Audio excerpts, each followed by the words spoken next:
Students, अभी तक हमने बात की है प्रतिरोध के बारे में। देखिए प्रतिरोध क्या होता है, एक बार फिर से बता देता हूं आपको। जो किसी भी परिपथ में जो आवेशों का प्रवाह होता है और उन आवेशों के प्रवाह के मार्ग में जो बाधा उत्पन्न होती है उसको क्या कहते हैं, हमें प्रतिरोध कहते हैं। क्या कहते हैं?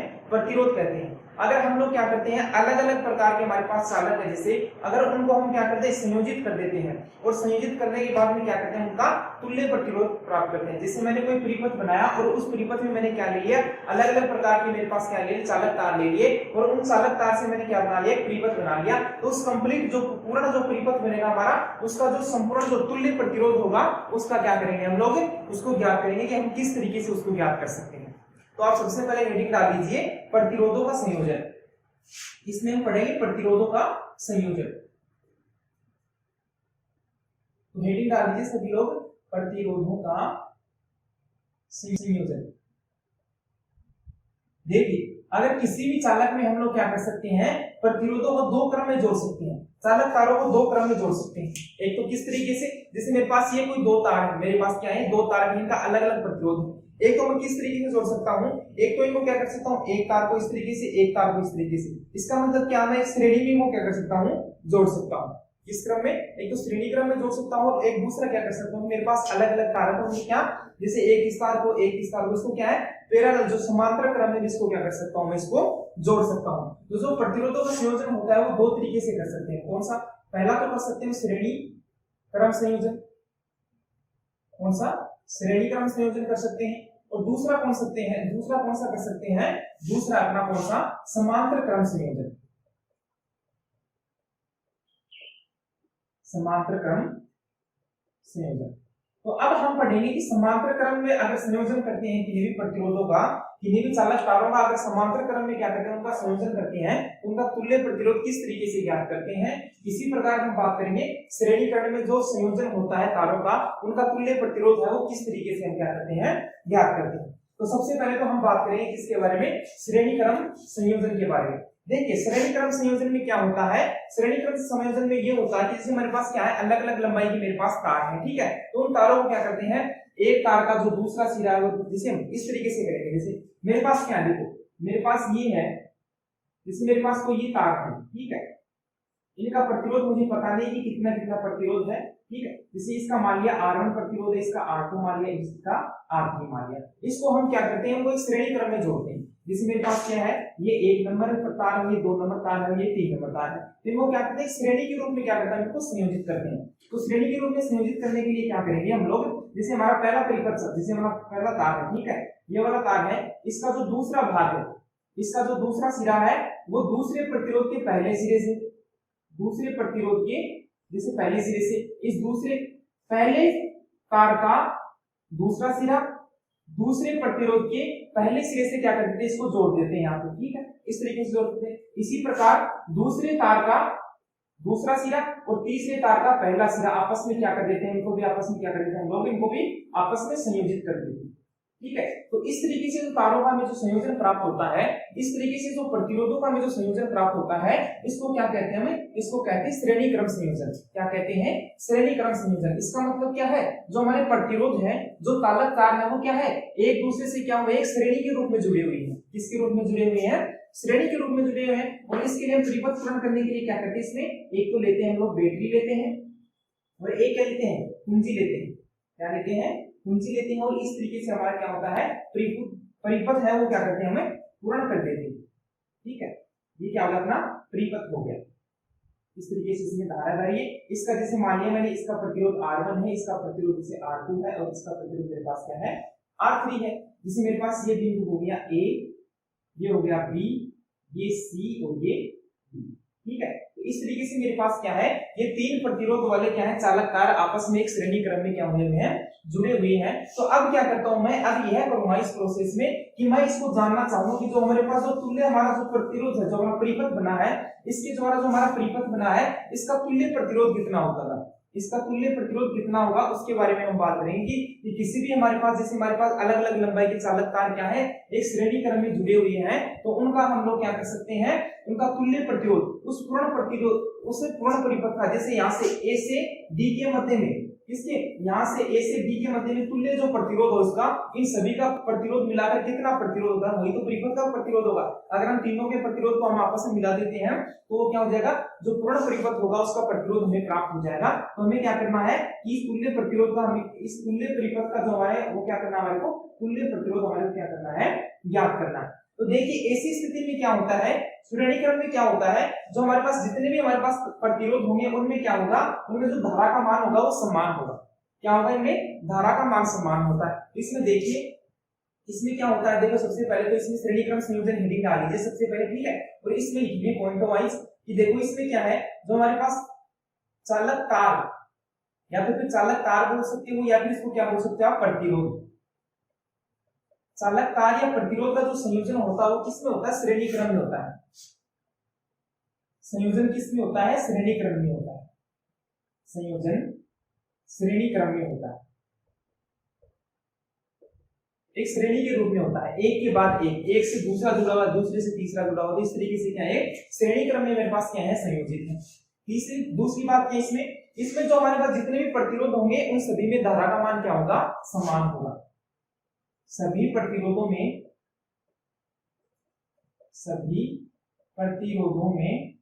धारा का मान समान होगा।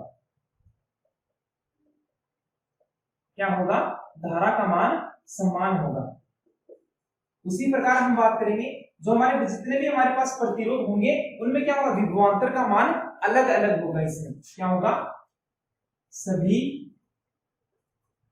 प्रतिरोधों के सिरों पर, प्रतिरोधों के सिरों पर विभवांतर का मान क्या होगा, अलग अलग होगा। विभवांतर अलग अलग होगा।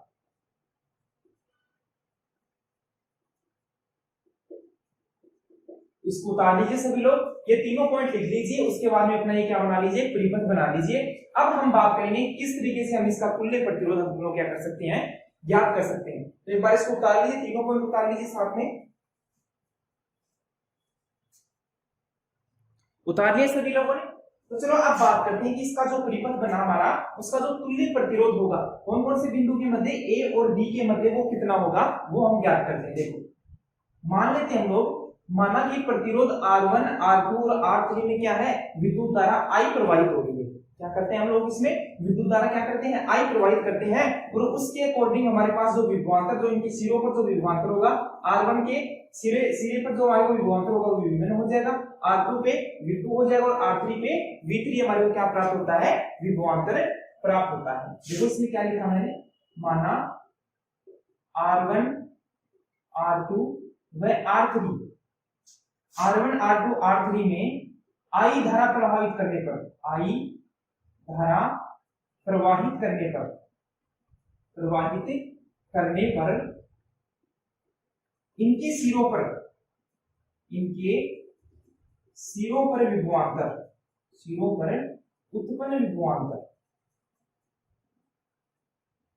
उत्पन्न विभवांतर वो कौन सा हो जाएगा अपना, V1, V2 और V3। कौन से, V1, V2 और V3 हमारे प्राप्त होता है। जैसे R1 में हम लोग अगर I धारा प्रवाहित करते हैं तो उसका विभवांतर क्या होगा अपने पास, V1 होगा। R2 में करते हैं तो V2 होगा और R3 में करते हैं तो V3 हमें क्या प्राप्त होता है, उनके सिरों पर विभवांतर हमें क्या होता है, प्राप्त होता है। तो देखिए ओम के नियम से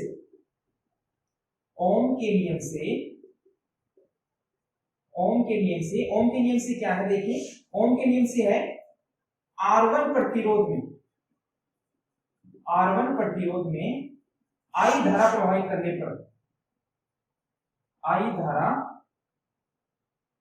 प्रवाहित करने पर, उत्पन्न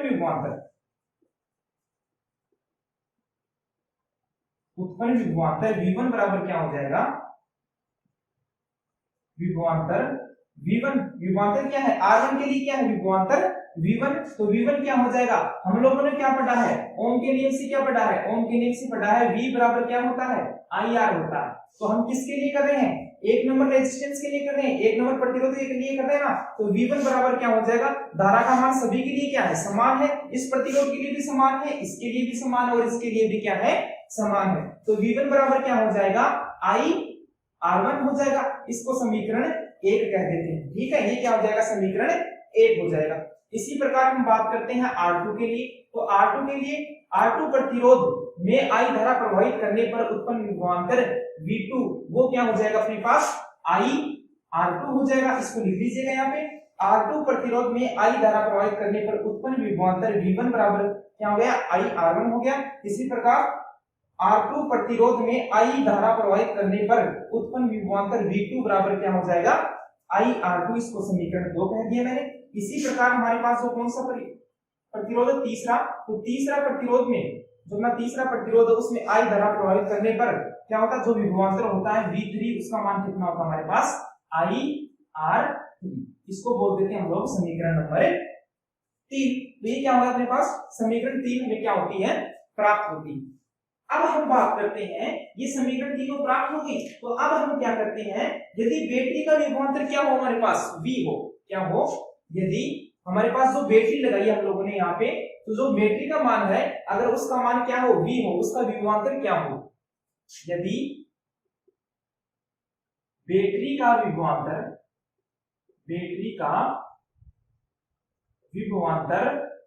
V हो, क्या हो बैटरी का विभवांतर V हो तो इस जो परिपथ होगा उसका तुल्य विभवांतर क्या हो जाएगा, तुल्य विभवांतर क्या हो जाएगा इन तीनों विभवांतर का अगर हम योग कर देते हैं तो क्या हो जाएगा हमारे पास तुल्य विभवांतर प्राप्त हो जाता है ना। तो देखिए आगे हम क्या करते हैं इस डायग्राम को यहां से मिटाता हूं मैं, यहां तक लिख लिया हो सभी लोगों ने, ये भी लिख लिया ना V बराबर I R ओम के नियम से।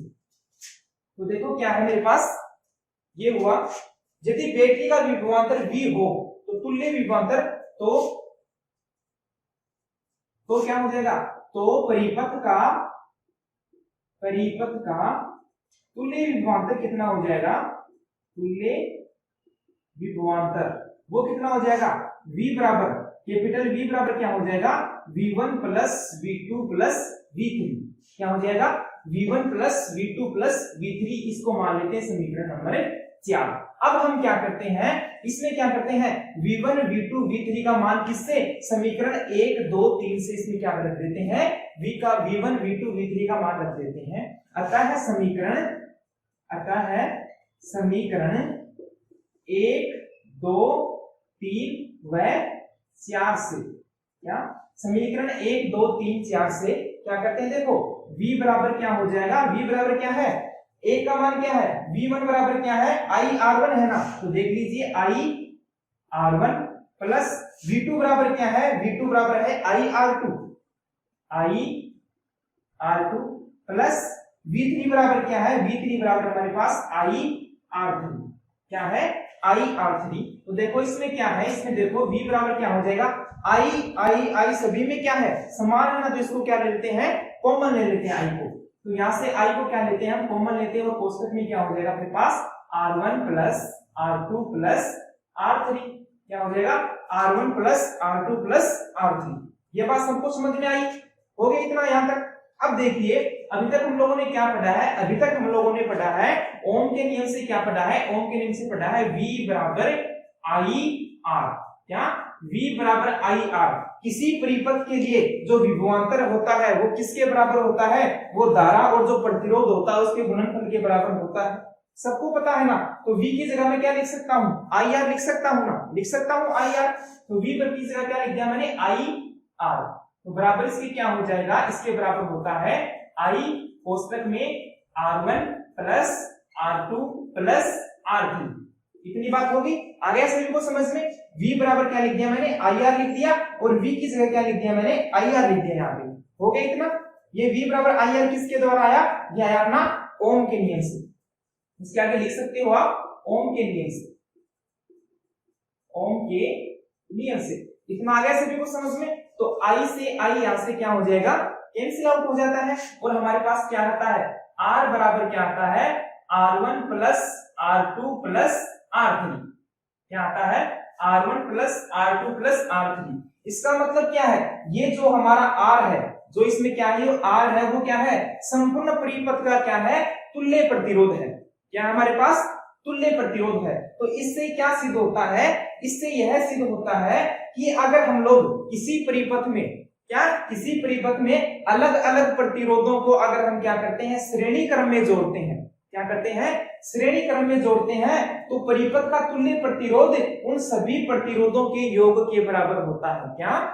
उन सभी प्रतिरोधों के योग के बराबर होता है। तो इस समीकरण के नीचे आप लोग लिख दीजिएगा, मैं यहाँ पे लिख के देता हूं आपको।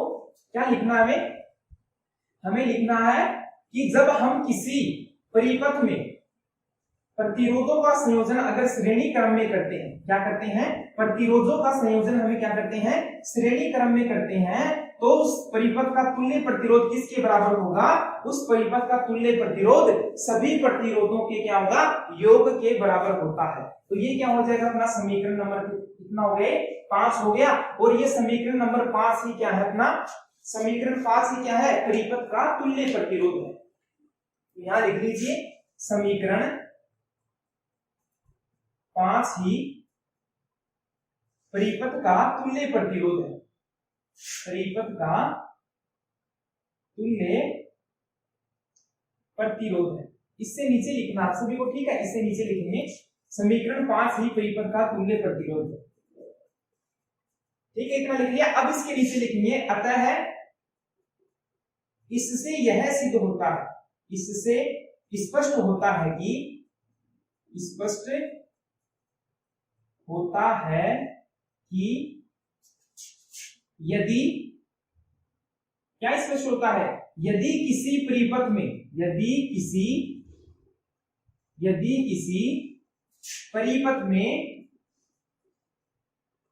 किसी परिपथ में प्रतिरोधों को श्रेणी क्रम में जोड़ा जाता है, प्रतिरोधों को श्रेणी क्रम में जोड़ा जाता है, श्रेणी क्रम में जोड़ा जाता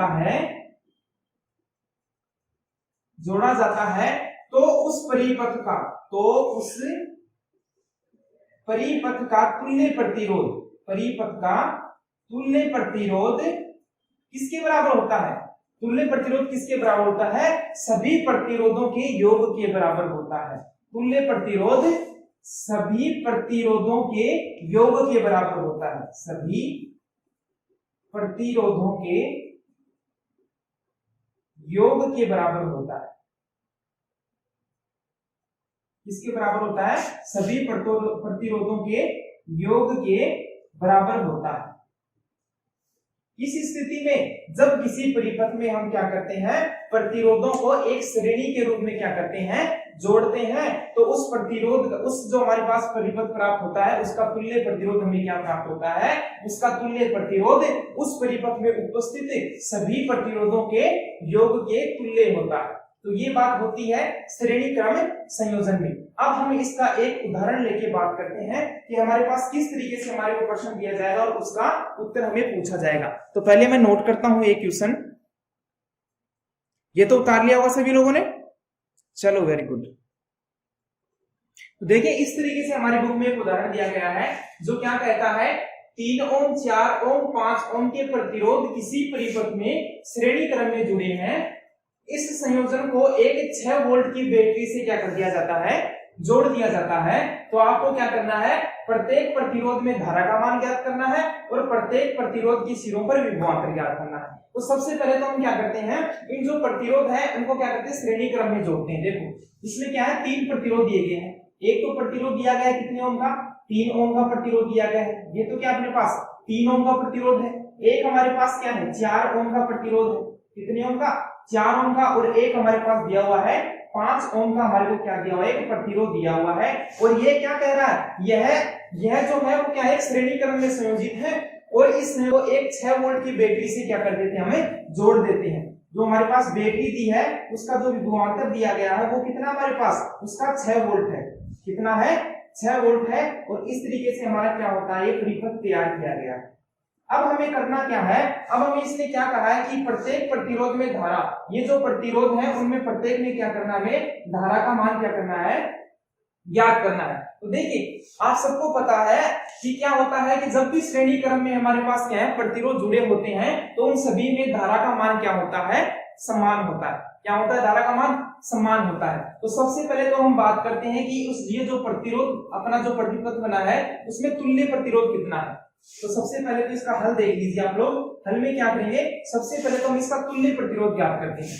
तो क्या होता है इसका तुल्य प्रतिरोध, तुल्य प्रतिरोध क्या ज्ञात करेंगे? सबसे पहले इसका तुल्य प्रतिरोध हम ज्ञात करते हैं। तो देखिए तुल्य प्रतिरोध श्रेणी क्रम के लिए क्या होता है? R बराबर R1 plus R2 plus R3, ये सबको पता है ना। तो देखिए यहाँ पे क्या है, R बराबर R1 का कितना मान है? 3 है, R2 का कितना है? 4 है, R3 का कितना है? 5 ओम है। तो टोटल कितना होता है? 4 और 3 7, 7 और 5 12 ओम। तो कंप्लीट हमारे पास परिपथ का जो प्रतिरोध होता है वो कितना हमारे पास? 12 ओम है। अब हमें करना क्या है? अब हमें इसमें क्या है, प्रत्येक प्रतिरोध में धारा का मान ज्ञात करना है। आप सबको पता है कि प्रतिरोध जब श्रेणी क्रम में जुड़े होते हैं तो उनमें क्या होता है, धारा का मान तो समान होता है और विभवांतर का मान अलग अलग होता है। इसका मतलब क्या है, प्रत्येक प्रतिरोध में जो धारा है वो क्या होगी? समान मात्रा में बहेगी। तो क्या होगा इसमें, जो धारा हम ज्ञात करेंगे तो ओम के नियम से हमें पता है, क्या पता है हमें? ओम के नियम से, ओम के नियम से क्या होता है? ओम का नियम V बराबर क्या होता है? IR होता है ना। क्या होता है? V बराबर IR।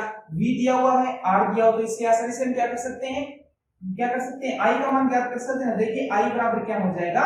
V बटे R हो जाएगा। V का मान कितना हमारे पास? विभवांतर कितना दिया हुआ बैटरी का? 6 वोल्ट दिया है। और जो मेरे पास क्या है, जो अपना प्रतिरोध है, तुल्य प्रतिरोध कितना है? 12 ओम है। तो इसमें भाग दीजिए, कितना आएगा? हमारे पास आता है 0.5 एम्पियर। क्या आता है? 0.5 एम्पियर। इसका मतलब क्या है, प्रत्येक प्रतिरोध में क्या है? 0.5 एम्पियर की क्या होती है? धारा इसमें क्या होती है? प्रवाहित होती है। अब बात करते हैं कि प्रत्येक प्रतिरोध के सिरों पर विभवांतर। देखो सिरों पर श्रेणी क्रम में जुड़े हुए हैं तो विभवांतर इन सबका क्या होगा? अलग अलग होगा। तो इसके लिए जैसे मानता हूं मैं इसको A मान लिया, ये अपना 1 नंबर है, ये 2 नंबर है और ये क्या है? 3 नंबर है। इनको क्या मान लिया? A B C। तो देखिए A पर जैसे हमारे पास 3 ओम वाले प्रतिरोध पर विभवांतर, प्रतिरोध का विभवांतर, तो देखिए इसका विभवांतर क्या होगा? इसका विभवांतर होगा V1। ठीक है, V1 से VA मान लिया इसको मैंने। ठीक है, तो वो कितना हो जाएगा? वो हो जाता है अपने पास V बराबर क्या होता है? IR होता है। I का मान कितना हमारे पास? 0.5 गुना R का मान कितना? इसका प्रतिरोध कितना है? 3 ओम है। इसका मतलब क्या हो जाएगा? इसका विभवांतर कितना होता है? 3 को 0.5 से गुना करो तो कितना आता है? 1.5 ओम। सॉरी, विभवांतर ज्ञात करना है तो विभवांतर का मात्रा क्या होता है? वोल्ट। तो पहले इसके लिए कितना विभवांतर आता है? अपना 1.5 वोल्ट आता है। इसी प्रकार हम बात करते हैं जो अपना V वाला जो प्रतिरोध है उसका विभवांतर कितना होगा? तो क्या हो जाएगा? इसका विभवांतर कितना होगा? इसका विभवांतर हम बात करते हैं VB कितना होगा हमारे पास? इसका धारा का मान कितना है? 0.5 और इसका जो प्रतिरोध है वो कितना है? 4 ओम है। तो इनको गुणा करते हैं तो कितना आता है? 0.5 को 4 से गुणा करते हैं तो कितना आता है? 2 वोल्ट। तो इसका जो अपना 4 ओम वाला जो प्रतिरोध है उस पर क्या होगा? उसके सिरों पर जो विभवांतर होगा वो कितना होगा? 2 वोल्ट का होगा। इसी प्रकार C के लिए, इसी प्रकार इसी के लिए विभवांतर की बात करते हैं तो इसका विभवांतर कितना होगा हमारे पास? विभवांतर VC कितना हो जाएगा अपना? धारा का मान कितना सभी के लिए समान है? 0.5 और जो प्रतिरोध है वो कितना है? 5 ओम है। तो यहाँ पे टोटल जो हमारे पास जो विभवांतर होगा वो कितना हो जाएगा? 2.5 वोल्ट। कितना होता है? 2.5 वोल्ट होता है। किसके लिए? 5 ओम प्रतिरोध वाले क्या है? चालक के लिए। तो ये बात होती है इसमें। इस तरीके से हम क्या कर सकते हैं? श्रेणी क्रम में प्रतिरोध और विभवांतर है उसका मान ज्ञात कर सकते हैं। अब हम बात करेंगे जो अपना प्रतिरोधों का जो समांतर क्रम संयोजन था उसमें तुल्य प्रतिरोध ज्ञात करेंगे। तो स्टूडेंट्स अब हेडिंग डाल दीजिए सभी लोग, क्या अपना जो दूसरा जो संयोजन है प्रतिरोधों का वो कौन सा है? समांतर क्रम संयोजन।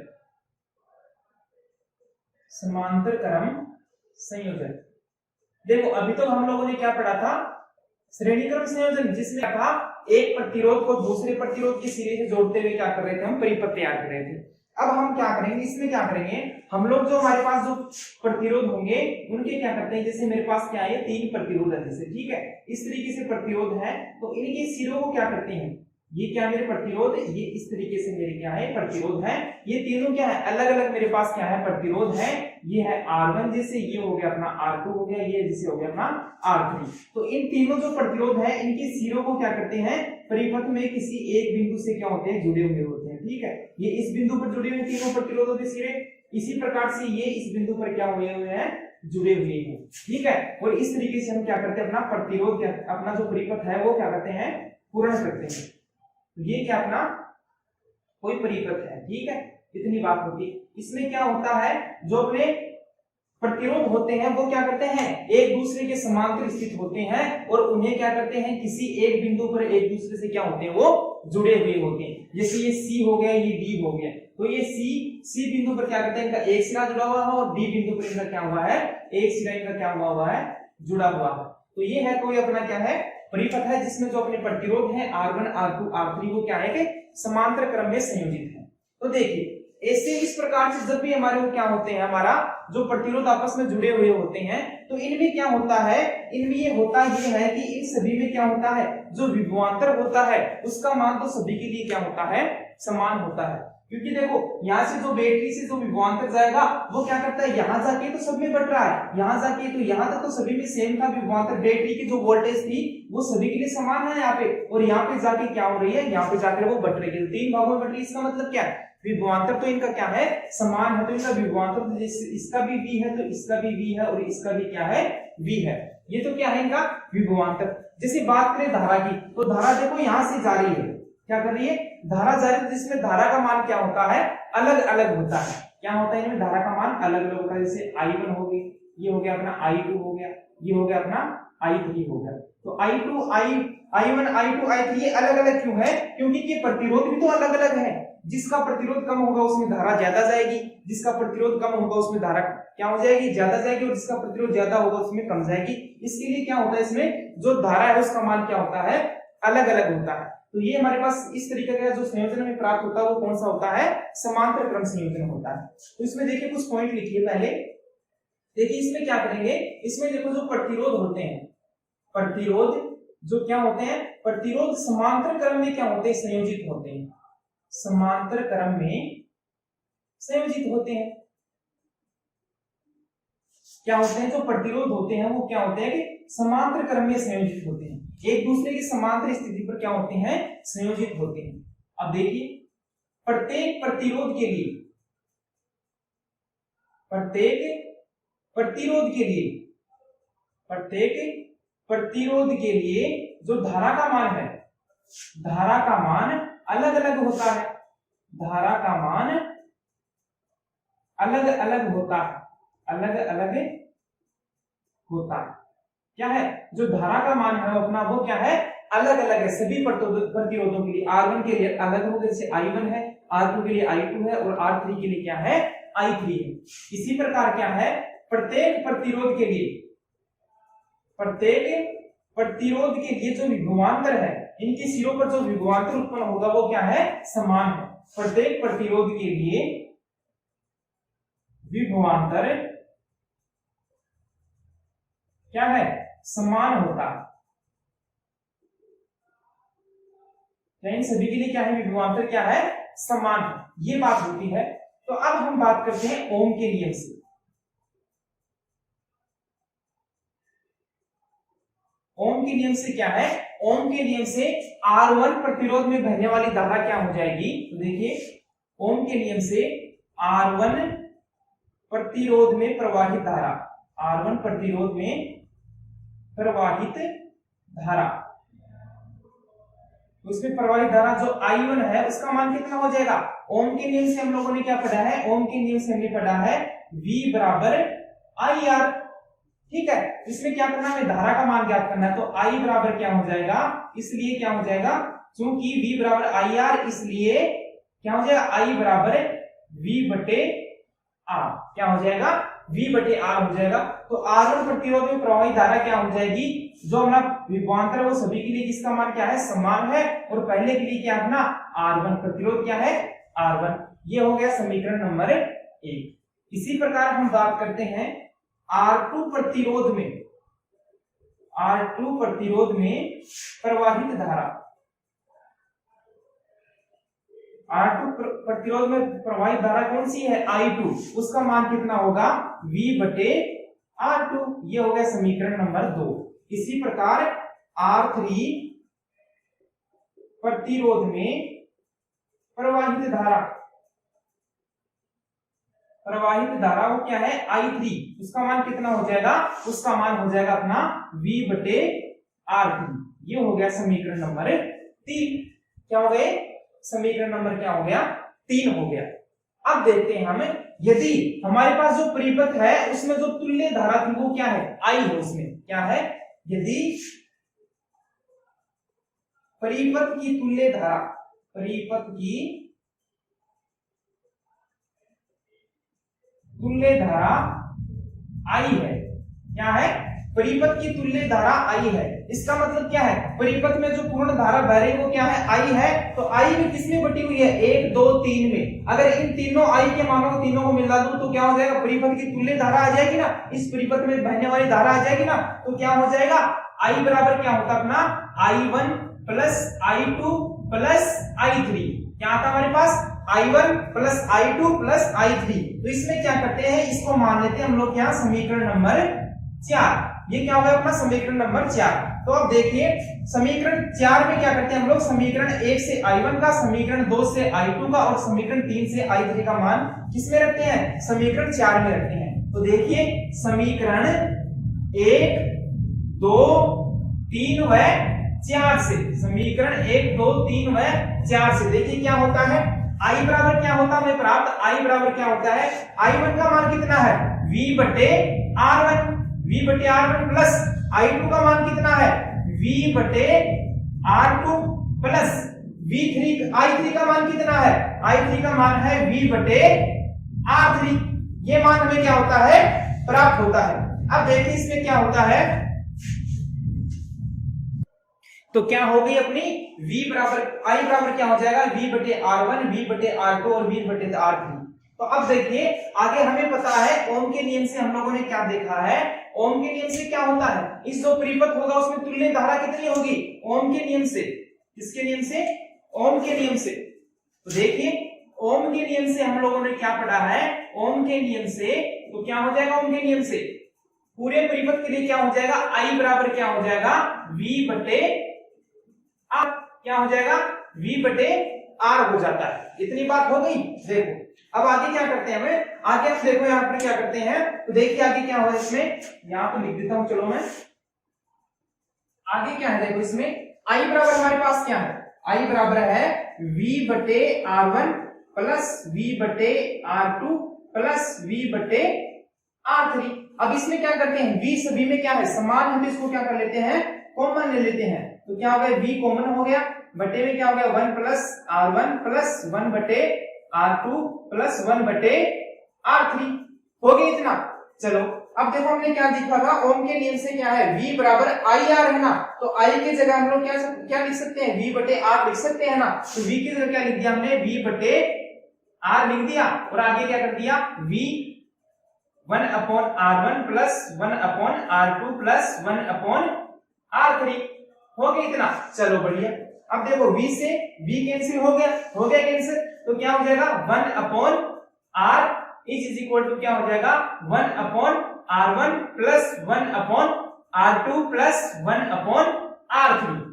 तो ये जो समीकरण हमारे सामने निकल कर आता है वो क्या दर्शाता है, समीकरण नंबर 5 क्या दर्शाता है, समीकरण नंबर 5 इस दो यहाँ पर जो संपूर्ण परिपथ है इसमें जो हमारे प्रतिरोध लगे हुए हैं, भिन्न भिन्न प्रतिरोध लगे हुए हैं, इनमें क्या करता है यह इसका तुल्य प्रतिरोध बतलाता है।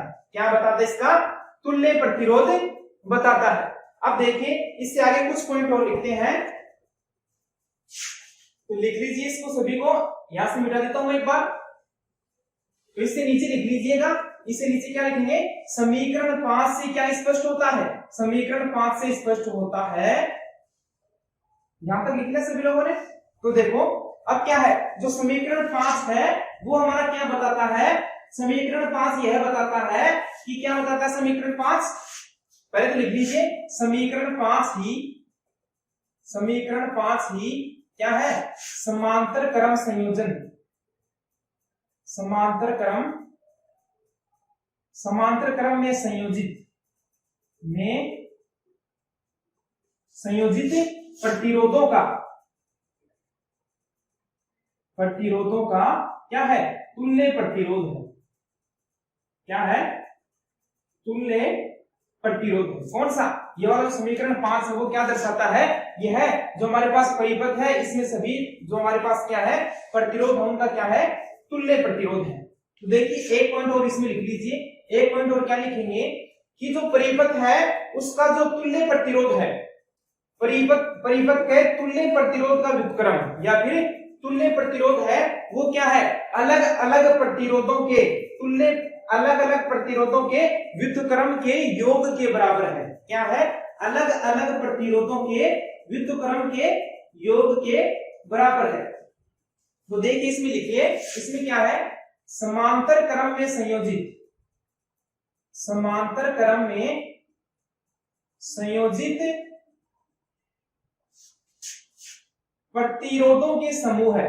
क्या है, प्रतिरोधों का एक समूह है, तो है प्रतिरोधों के समूह का तुल्य प्रतिरोध का व्युत्क्रम, क्या, तुल्य प्रतिरोध का व्युत्क्रम, इसका व्युत्क्रम ना एक बटे में रखा, तो व्युत्क्रम क्या है, व्युत्क्रम पृथक पृथक, व्युत्क्रम पृथक पृथक या अलग अलग प्रतिरोधों के, अलग अलग प्रतिरोधों के व्युत्क्रम के, क्या है, व्युत्क्रम के योग के बराबर होता है। क्या होता है, इनके योग के बराबर होता है। तो जब भी आपको क्या दे, जब भी आपको प्रतिरोध किसमें दे, समांतर क्रम में दे, तो उसका तुल्य प्रतिरोध क्या होता है, 1/r बराबर 1/r1 plus 1/r2 plus 1/r3। अगर इसमें क्या है, अगर किसी भी परिपथ में दो प्रतिरोध है तो क्या हो जाएगा, r1 प्लस r2, अगर दो से ज्यादा है 5 है 6 तो उसकी इसी क्रम में क्या हो जाएगा, उनका मान जुड़ता चला जाएगा। तो ये बात होती है समांतर क्रम में जब संयोजित होते हैं अपने प्रतिरोध तो उनका तुल्य प्रतिरोध। अब इसके आधार पर भी हम क्या करते हैं कि उदाहरण को क्या करते हैं, उसका सॉल्यूशन, उदाहरण को हम सोल्व करते हैं और उसमें देखते हैं कि समांतर क्रम में संयोजित होता है तो उसका विभवांतर किस तरीके से ज्ञात करते हैं, धारा किस तरीके से ज्ञात करते हैं। तो एक बार तो इनको उतार लीजिए, उतार लिया होगा सभी लोगों ने। चलो अब मैं लिखता हूं एक क्वेश्चन, उसको सोल्व करते हैं हम। अब तो अपनी बुक में इस तरीके का एक उदाहरण दिया गया है। इसमें क्या कहा गया है, इसमें कहा गया है कि एक विद्युत परिपथ में 1 ओम 2 ओम 3 ओम के प्रतिरोध समांतर क्रम में जुड़े हैं। किसमें जुड़े हैं, समांतर क्रम में जुड़े हैं।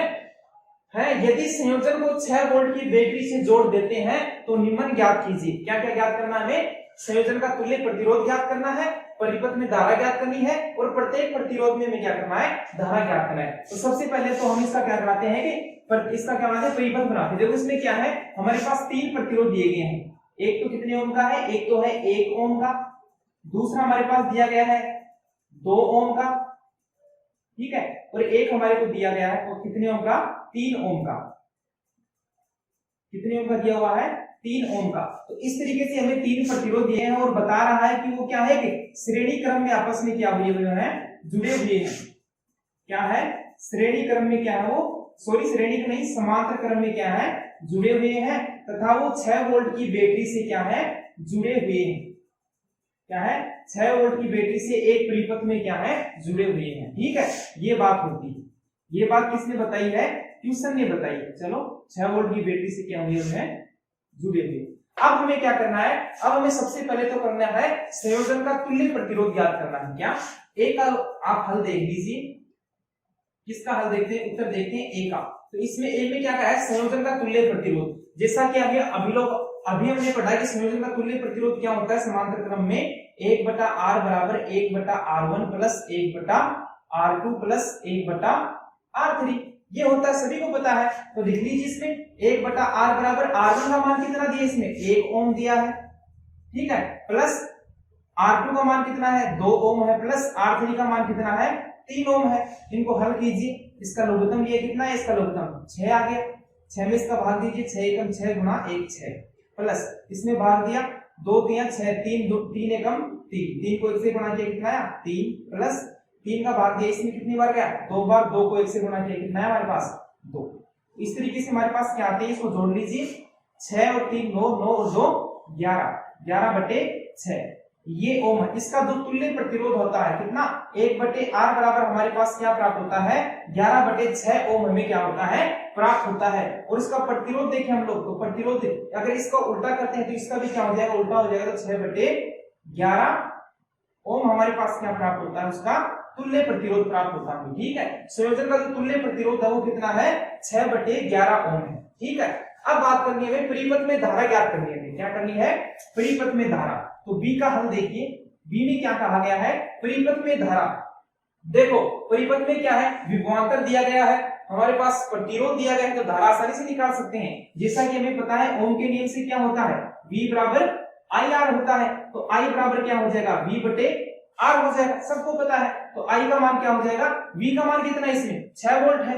ठीक है, इसी प्रकार से हमारे पास क्या है, प्रतिरोध है वो कितना है, 6/11। कितना है, 6/11। तो 6/11 है तो इसको ऊपर चला जाएगा ना ये गुना में। ठीक है, तो ये क्या हो जाएगा 6/11। इसको एक तरीके से और लिख लीजिए आप लोग, 6 क्या कर सकते हो आप, इसको इस तरीके से भी लिख सकते हो, V इंटू 1/R भी लिख सकते हो ना, किसको, V/R को।